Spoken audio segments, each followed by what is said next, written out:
जिस समय पर जो आपसे कहें कंडे पर गुड़ घी छोड़ने से क्या पितरों को मिल जाता है, जो आपसे कहें कि तर्पण का जल देने से क्या पितरों को मिल जाता है। शिव महापुराण की कथा में पंडाल में फोटो लेकर बैठ गए या अपने घर पर बैठकर चावल हाथ में रखकर कथा सुन रहे हो, क्या उसका फल पितरों को मिल जाता है। उनके लिए ये गो पितर शिव महापुराण की कथा कहती है, जरा ध्यान लगाकर सुनना।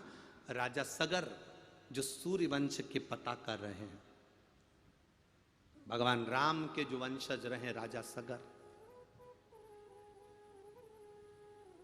राजा सगर ने एक यज्ञ करा जिसका नाम था अश्वमेध यज्ञ।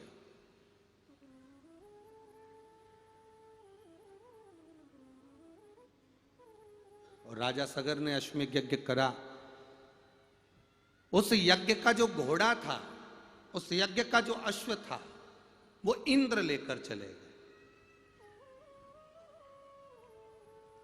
अब राजा सगर ने वो घोड़े को ढूंढना चाहा, नहीं मिला। राजा सगर की धर्म पत्नी थी दो, उसमें से एक धर्म पत्नी के 60 बच्चे थे और एक धर्म पत्नी का एक बेटा था।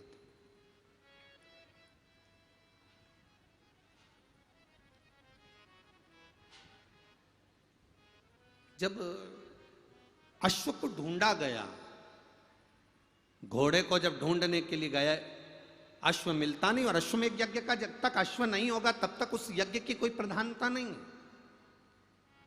अश्वमेध यज्ञ का घोड़ा, अश्वमेध यज्ञ का अश्व का होना बहुत जरूरी है।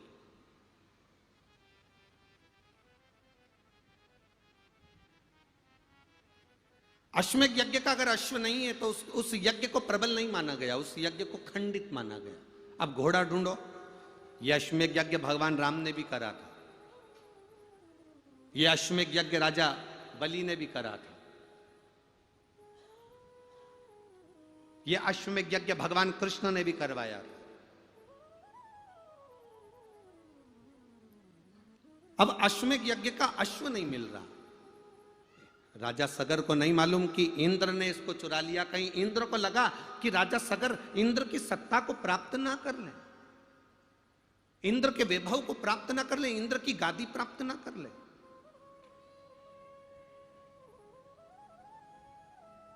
अच्छा, जिनके पास में कुर्सी रहती है ना,